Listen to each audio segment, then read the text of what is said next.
গোছাবেন? দিল্লিতে শেখ হাসিনার সঙ্গে জয়ের সাক্ষাৎ। চীন সফরে বিএনপির উচ্চ পর্যায়ের প্রতিনিধি দল, নেতৃত্বে মির্জা ফখরুল। লন্ডনে ডক্টর ইউনূস ও তারেক রহমানের গোপন বৈঠক আগামীকাল। নির্বাচনই এখন প্রধান এজেন্ডা। বিচারের দায়িত্ব নির্বাচিত সরকারের হাতে না দিয়ে প্রধান উপদেষ্টা কী বার্তা দিতে চাচ্ছেন? এতক্ষণ শুনছিলেন সংবাদ শিরোনাম, এবারে বিস্তারিত। জুলাই গণ অভ্যুত্থানে ক্ষমতাচ্যুত ও ভারতে আশ্রিত সাবেক প্রধানমন্ত্রী শেখ হাসিনার সঙ্গে দেখা করতে এখন দিল্লিতে রয়েছেন তার ছেলে সজীব ওয়াজেদ জয়। কোরবানি ঈদের আগের দিন গত 6 জুন জয় ভারতে আসেন এবং মায়ের সঙ্গে ঈদ করেন। জুলাই গণ অভ্যুত্থানে আওয়ামী লীগের দীর্ঘ শাসনের পতনের পর এই প্রথম ছেলের সঙ্গে দেখা হলো শেখ হাসিনার। ভারতের নিরাপত্তা এজেন্সিগুলোর একাধিক সূত্র এবং ভারতে বসবাসরত বাংলাদেশ আওয়ামী লীগের একাধিক শীর্ষ নেতা বিবিসি বাংলাকে এসব তথ্য নিশ্চিত করেন। তবে দিল্লিতে অবস্থানরত বোন সাইমা ওয়াজেদ পুতুলের সঙ্গে জয়ের দেখা হয়েছে কিনা সেটি নিশ্চিত করেনি সূত্র।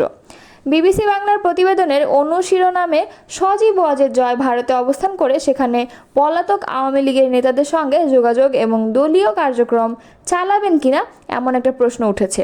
তাতে বলা হয়, জয়ের এই সফর যতটা না রাজনৈতিক তার চেয়ে বেশি পারিবারিক।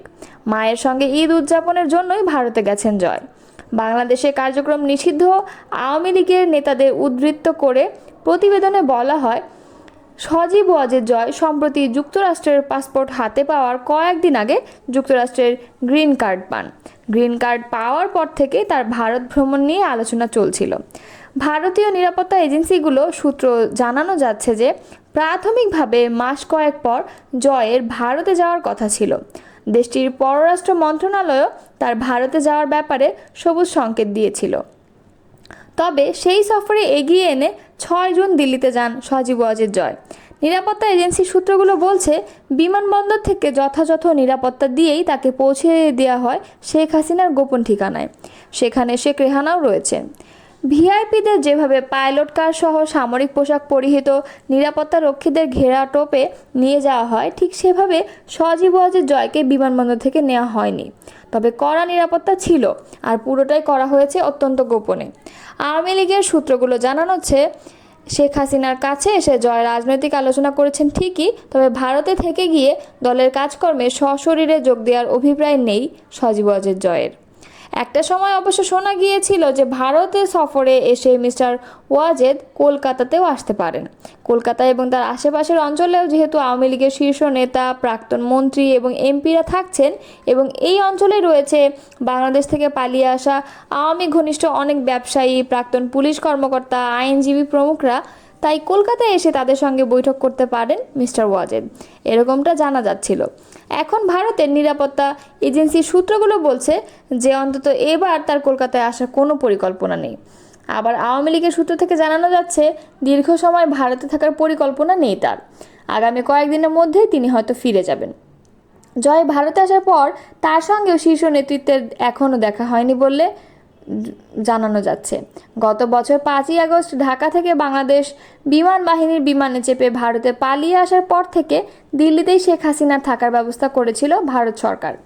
প্রথম 2-4 দিন শেখ হাসিনা ও তার বোন শেখ রেহানাকে রাখা হয়েছিল দিল্লির উপকণ্ঠে গাজিয়াবাদ হিন্দন বিমান ঘাঁটি টার্মিনাল বিল্ডিংয়ে, যেটি নিয়ন্ত্রণ ও পরিচালনার ভার দেশের বিমান বাহিনীর উপর। ভারতের স্বরাষ্ট্র মন্ত্রণালয়ের এক শীর্ষ কর্মকর্তার তথ্য মতে, movements and visits as little as possible, অর্থাৎ শেখ হাসিনাকে এক জায়গা থেকে আরেক জায়গায় নিয়ে যাওয়া কিংবা তার সঙ্গে অন্যদের দেখা করানোর ব্যবস্থা, এটাও যতটা সম্ভব এড়ানোর চেষ্টা করা হচ্ছে। তবে শেখ হাসিনা মুভমেন্টস বা ভিজিটস যে পুরোপুরি বন্ধ তা নয়। বিএনপির মহাসচিব মির্জা ফখরুল ইসলাম আলমগীরের নেতৃত্বে দলটির একটি উচ্চ পর্যায়ের প্রতিনিধি দল চলতি মাসের শেষ দিকে চীন সফরে যাচ্ছেন। চীন সরকারের আমন্ত্রণে এই সফর অনুষ্ঠিত হতে যাচ্ছে বলে নিশ্চিত করেছেন বিএনপির মিডিয়া সেলের সদস্য সাইরুল কবির খান। জানতে চাইলে সাইরুল কবির খান ঢাকা পোস্টকে জানান, বিএনপির মহাসচিব মির্জা ফখরুল ইসলাম আলমগীর নেতৃত্বে একটি উচ্চ পর্যায়ের প্রতিনিধি দল চলতি মাসের শেষে চীন সফরে যাবেন। সফরটি হচ্ছে চীন সরকারের আমন্ত্রণে, তবে বিএনপির পক্ষ থেকে সফরের নির্দিষ্ট তারিখ, অংশগ্রহণকারী সদস্যদের তালিকা এবং সফরের বিস্তারিত কর্মসূচি এখনও আনুষ্ঠানিকভাবে প্রকাশ করা হয়নি।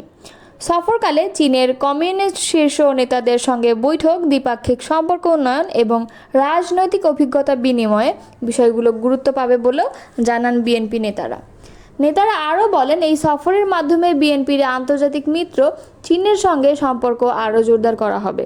বিশেষ করে সাম্প্রতিক বছরগুলোতে চীন বাংলাদেশ সম্পর্ক নতুন মাত্রা পেয়েছে। বাংলাদেশের অন্যতম বৃহৎ উন্নয়ন সহযোগী হিসেবে পাশে রয়েছে চীন। ফলে দলগত ও আগামী দিনে বিএনপির রাষ্ট্র ক্ষমতায় আসলে চীনের সঙ্গে সম্পর্ক উন্নয়নে এই সফর কাজে লাগবে। এপ্রিল নয়, ফেব্রুয়ারির প্রথমার্ধেই তারিখ নিয়ে সমঝোতা হতে পারে। আলোচনা ব্যর্থ হলে কঠিন সংকটে পড়বে দেশ। জনস্বার্থেই এই ঐতিহাসিক বৈঠকের আলোচনা গোপন রাখার জরুরি অভিমত বিশ্লেষকদের।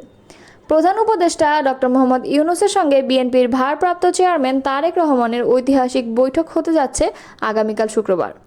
লন্ডনে প্রধান উপদেষ্টার সঙ্গে ডরচেস্টার হোটেলে বৈঠকটি হবে রুদ্ধদ্বার। স্থানীয় সময়ে সকাল 9টা থেকে 11টা পর্যন্ত 2 ঘন্টার 1-to-1 বৈঠক। এই কারণে বৈঠকের এজেন্ডা নিয়ে জনমনে আরও বেশি চাঞ্চল্য ও উৎসাহ তৈরি হয়েছে। তবে দুই পক্ষের একাধিক নির্ভরযোগ্য সূত্র যুগান্তরকে জানিয়েছে, প্রয়োজনীয় সব বিষয় নিয়ে আলোচনা হবে এবং ইতোমধ্যে দুই তরফ থেকে এই বিষয়ে প্রস্তুতিও সম্পন্ন হয়েছে। তবে বিএনপির পক্ষ থেকে আলোচনার প্রধান বিষয় হবে জাতীয় নির্বাচন সময় এগিয়ে আনা। এজন্য সরকার এপ্রিল থেকে সরে এলে বিএনপিও ডিসেম্বর থেকে সরে আসবে। সেক্ষেত্রে ফেব্রুয়ারির প্রথমার্ধে নির্বাচনের সময় নির্ধারণ করায় আলোচনা সমঝোতার প্রধান বিষয় হয়ে দেখা দিতে পারে। যারা আমাকে এই দায়িত্ব নেওয়ার আহ্বান জানিয়েছিলেন তারা মূলত 3টি দায়িত্ব আমাদেরকে অর্পণ করেন। এটা আমি ডিসাইড করিনি, আমাদেরকে এই কাজ দেওয়া হয়েছে। আমরা সেই লক্ষ্যে এগিয়ে যাচ্ছি। বুধবার লন্ডনের চ্যাথাম হাউসে আয়োজিত সংলাপে কেন পরবর্তী নির্বাচিত সরকারের হাতে বিচারের দায়িত্ব ছেড়ে দিচ্ছেন না সাংবাদিকের করা এমন এক প্রশ্নের জবাবে এসব কথা বলেন প্রধান উপদেষ্টা ডক্টর মোহাম্মদ ইউনূস। আগামী জাতীয় নির্বাচনে বিষয়ক এক প্রশ্নের জবাবে প্রধান উপদেষ্টা বলেন, সব দলের অংশগ্রহণে একটি অবাধ, সুষ্ঠু ও নিরপেক্ষ নির্বাচন অনুষ্ঠিত হবে।